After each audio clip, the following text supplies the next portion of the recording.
சூழ்நிலைகள் எதுவாக இருந்தாலும், அத வந்து பொறுத்துக்கிறதோடைய அந்த எல்லை வந்து எது வரைக்கும் இருக்கணும் அப்படிங்கிற அந்த விஷயத்த வந்து நம்ம தான் வந்து முடிவு பண்ணணும். அ அது வந்து எல்லை கடந்தா, சிறு ஒரு சின்ன ஒரு உருவம் கூட, ஒரு சின்ன உயிர் கூட மிகப்பெரிய ஒரு உயிர்க்கொல்லியா மாறும் அப்படிங்கிறதுக்கு இந்த கதை ஒரு உதாரணம்.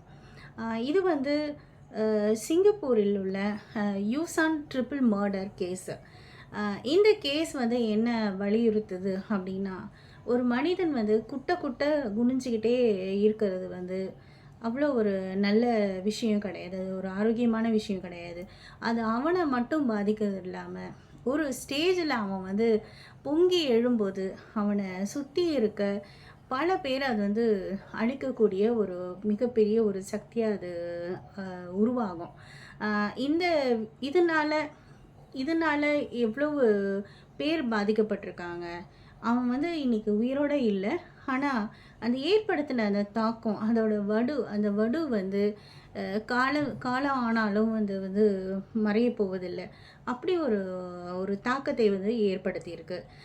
இந்த யூஸ் அண்ட் ட்ரிபிள் கேஸ்ல அ ஒரு முக்கியமா ஒரு நபர் வந்து கைது செய்யப்பட்டார்.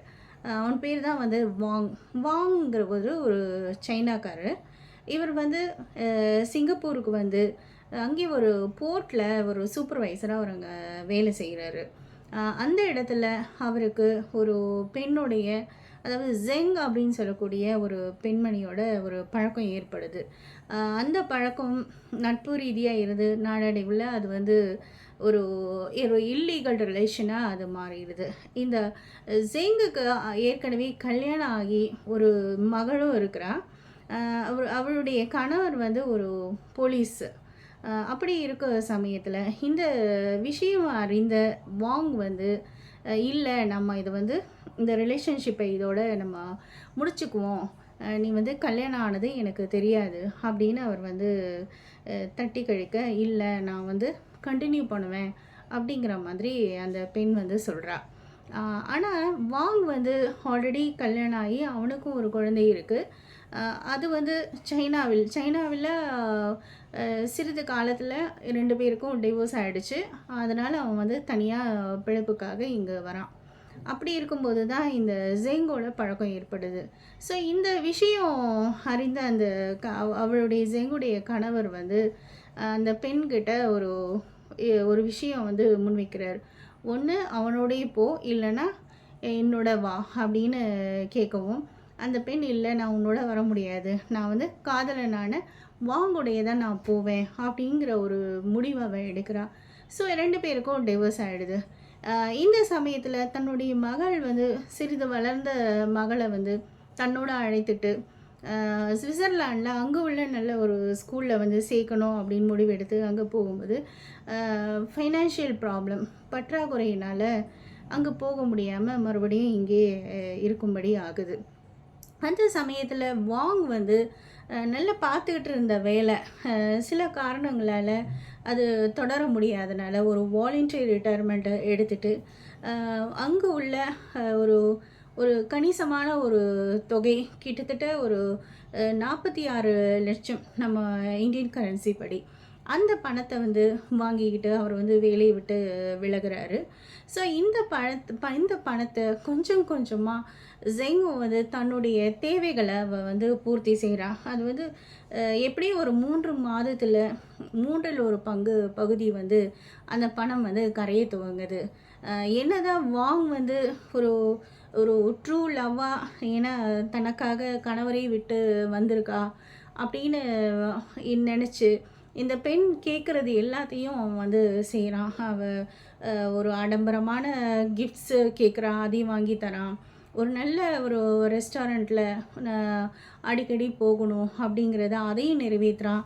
தன் மகளுடைய படிப்பு செலவுகள அவன் வந்து ஏற்கிறான். இப்படி எல்லாமே பண்ணாலும் அவனுக்கு வந்து ஒரு நிம்மதிங்கிற ஒரு விஷயம் வந்து கிடைக்கல. ஏன்னா அவன் வந்து தொடர்ந்து இந்த ஜெங்கால ரொம்ப ஹாரஸ்மெண்ட்ட அனுபவிக்கிறான். அந்த பெண் வந்து இவன்கிட்ட இருக்கிற எல்லா எல்லா விஷயங்களையும், பணத்தை எல்லாத்தையும் வந்து பூர்த்தி செய்துக்கிறா. அவளும் தன்னோட மகளும் சேர்ந்து. ஆனால் இவனுக்கு ஒரு சாப்பாடு விஷயம் வந்து போதுமான அளவு அந்த சாப்பாடு அவனுக்கு கிடைக்கப்படல.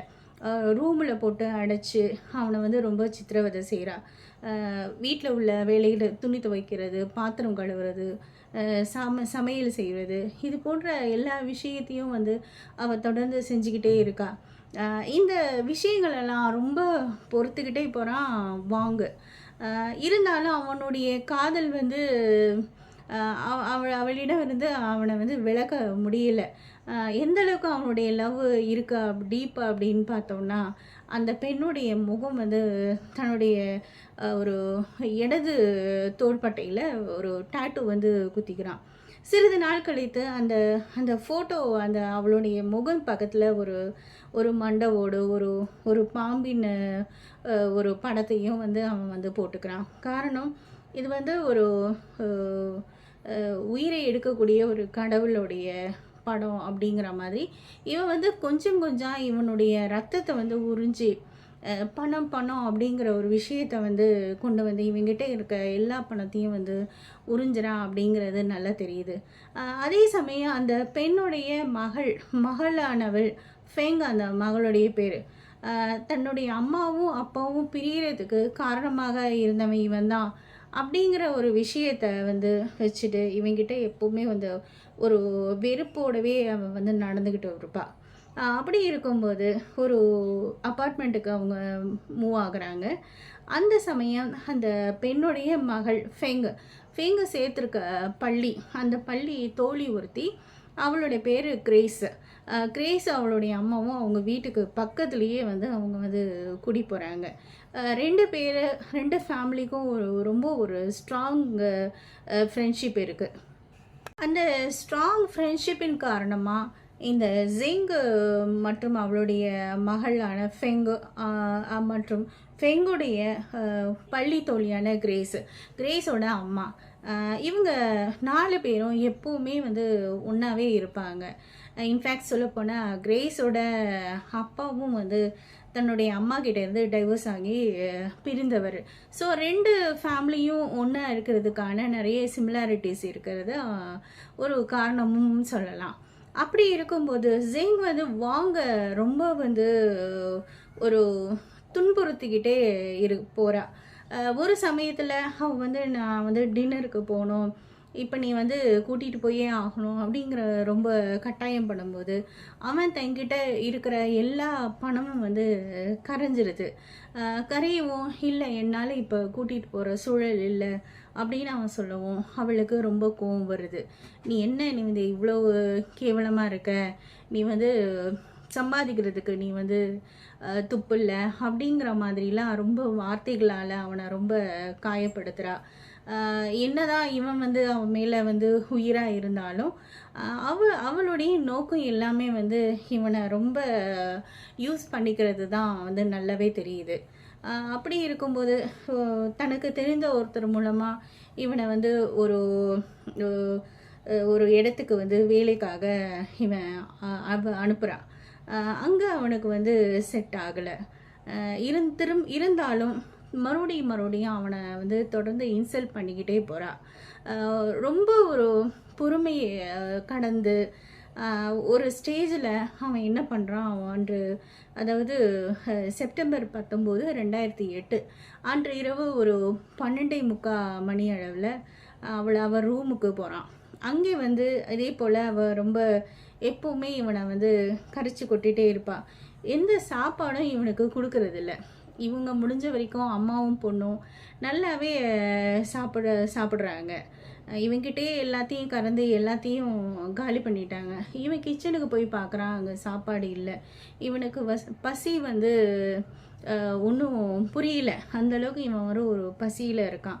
அந்த சமயத்தில் அங்கே இருக்க ஒரு கத்தியை பார்க்குறான். கத்தியை பார்த்த உடனே அவனுடைய பசி வந்து கோபமாக மாறுது, ஒரு ஆத்திரமாக மாறுது. இந்த அளவுக்கு நம்மளை வந்து யூஸ் பண்ணுறாளே, நமக்கு வந்து சோறு கூட போடாமல் நம்மளை வந்து இவ்வளோ டார்ச்சர் பண்ணுறாளே அப்படின்னு சொல்லிட்டு இவன் அந்த கோவத்தோடு அந்த கத்தியை எடுத்துகிட்டு இந்த ஜெங்கோட அறைக்குள்ளே நுழையிறான். நுழைஞ்சதும் அங்கே அவங்க அந்த ஜெங்கை வந்து சரமாரியாக அவன் வந்து தாக்குறான். இந்த சத்தத்தை கேட்டு அடுத்த ரூம், ஒரு சின்ன ரூம், அங்கே தூங்கிக்கிட்டு இருக்க அந்த ஜெங்குடைய மகளான ஃபெங்கு வந்து பார்க்கும்போது தன் அம்மாவை வந்து இவன் கத்தியால் குத்துறது தெரியுது. அந்த கோவத்தில் அவன் கொஞ்சமும் யோசிக்காமல் அந்த பெண்ணையும் அவன் வந்து சரமாரியாக கத்தியில் குத்திடுறான். அதன் பிறகு இந்த சத்தம் வந்து ரொம்ப அவங்க வீட்டை ஒட்டி அந்த ஃபேமிலி ஃப்ரெண்டு இருக்கிற அந்த கிரேஸ் மற்றும் அவளுடைய அம்மா அவங்களுக்கு தெரிய வருது ஏதோ சம்திங் நடக்குது அப்படின்னு. அவங்க ஏற்கனவே அவங்க வந்து நடுக்கத்தில் இருக்காங்க. இந்த ஏதோ ஒரு அசாதாரணமான ஒரு விஷயம் நடக்கிறத அவங்க வந்து ப்ரிடிக்ட் பண்ணுறாங்க. இவன் என்ன செய்கிறான், அப்போ தான் அந்த கிரேஸோட ஞாபகம் வருது. இவங்களை வந்து விட்டு வைக்கக்கூடாது அப்படின்னு சொல்லிட்டு அதே கத்தியோட அடுத்த வீட்டுக்கு வந்து அவன் நுழையிறான், அவங்க வீட்டுக்கு. அங்கே நுழைஞ்சதும் அந்த கிரேஸோட அம்மாவை தாக்கிடுறான். அவள் மாடியிலேருந்து கீழே விழுந்துடுறான் அவங்க அம்மா. இந்த சத்தத்தை கேட்டு தான் அந்த நைட்டில் எல்லாரும் தூங்கிட்டு இருந்த அந்த அப்பார்ட்மெண்ட்டில் இருந்து எல்லாரும் வெளியில் வராங்க. ஏதோ ஒரு பயங்கரமான ஒரு சத்தம் கேட்குது, ஒரு கலவரமாக இருக்குது அப்படின்னு எல்லாருமே அந்த மொத்த அப்பார்ட்மெண்ட் மக்களும் வெளியில் வந்து பார்க்குறாங்க என்னாச்சு அப்படின்னு. சரி, அந்த சமயம் போலீஸ் வராங்க. போலீஸ் வந்து பார்க்கும், இது சரியாக இது எங்கேருந்து ஒரு லேடியோட பாடி இங்கே கிடக்கு, எங்கே எக்ஸாக்டாக எங்கேருந்து கீழே விழுந்திருக்கா அப்படிங்கிறத அவங்க வந்து ஒவ்வொரு வீட்டு கதவாக போய் தட்டி ஒவ்வொரு அறையாக போய் அவங்க பார்க்குறாங்க. பார்க்கும்போது ஃபைனலாக ஒரு அறை அந்த வீட்டோட செவற்றில் அந்த இரத்தக்கரை பதிந்து இருக்கு. அதனால் ஸோ இங்கேருந்து தான் அந்த பெண் விழுந்திருக்கா அப்படிங்கிறத தெரிஞ்சிட்டு அந்த வீட்டோட கதவை தட்டுறாங்க. அந்த வீட்டு கதவை திறந்த ஒரு இளைஞன் வந்து திறந்து என்ன அப்படின்னா, இந்த மாதிரி உங்கள் வீட்டில் தான் அந்த மாதிரி சவுண்டு வந்தது, இந்த மாதிரி ஒரு சில எவிடன்சஸ்லாம் இருக்குது, ரத்தக்கரையெல்லாம் பதிந்து அப்படின்னு அந்த போலீஸ் வந்து சொல்கிறாங்க. எனக்கு அப்படிலாம் எதுவும் தெரியாது, நான் வந்து குளிச்சுட்டு இருந்தேன், எனக்கு இந்த சத்தம்லாம் எதுவும் எனக்கு தெரியாதுன்னு சொல்லிட்டு அவன் கதவை சாத்திடுறான். இவன் சாத்தின வேகத்தை பார்த்தோம் அந்த போலீஸ்காரங்களுக்கெல்லாம் இவன் மேலே சந்தேகம் வருது. கட்டாயமாக அவன் கதவை வந்து திறக்க வச்சு உள்ளே போய் பார்த்தா ஒரு பெட்டில் ஒரு அம்மாவும் பெண்ணும் மகளும் ரத்த வெள்ளத்தில் கிடக்குறாங்க. சிறிது தூரம் கழித்து உள்ளே இருக்க அந்த குளியல் அறையில் போய் பார்த்தா இன்னொரு டீனேஜ் பொண்ணு பல வெட்டு காயங்களோட ரத்த வெள்ளத்தில் கிடக்குறா. இது வந்து இந்த இவளுடைய மகளுடைய தோழியான கிரேஸ். அவளை அங்கே பல காயங்களோட அவங்க வந்து குத்தப்பட்டு அந்த குளியல் அறையில் இருக்கா. அதன் பிறகு போலீஸ் அந்த பெண்ணை வந்து தூக்கிட்டு போய் ஹாஸ்பிட்டலில் சேர்த்து ட்ரீட்மெண்ட்டெல்லாம் எடுத்து ஓரளவு இன்னைக்கு வந்து உயிர் பிழைத்து பல அந்த தழும்புகளோட இன்னைக்கு அந்த பெண் வந்து உலாவிட்டு இருக்கா. இந்த கேஸ் ட்ரையலில் போகும்போது இவன் வந்து நடந்தது எனக்கு எதுவுமே தெரியல, ரொம்ப பிளாங்காக இருக்குது, அந்த நேரத்தில் என்ன நடந்துச்சு தெரியல அப்படிங்கிற மாதிரி அவன் நாடகம் ஆடுறான். ஆனால் இதை ஜட்ஜி எதுவுமே வந்து நம்புறதா இல்லை. இது எல்லாமே ப்ரீ பிளான்டு. நீ வந்து கத்தியை வந்து டிஸ்போஸ் பண்ணுற அளவுக்கு நீ வந்து நல்ல தெளிவாக இருந்திருக்க, ஸோ இது வந்து ப்ரீ பிளான்டு தான் அப்படின்னு சொல்லிட்டு அவனுக்கு வந்து ஒரு டெத் சென்டென்ஸ் கொடுக்குறாங்க.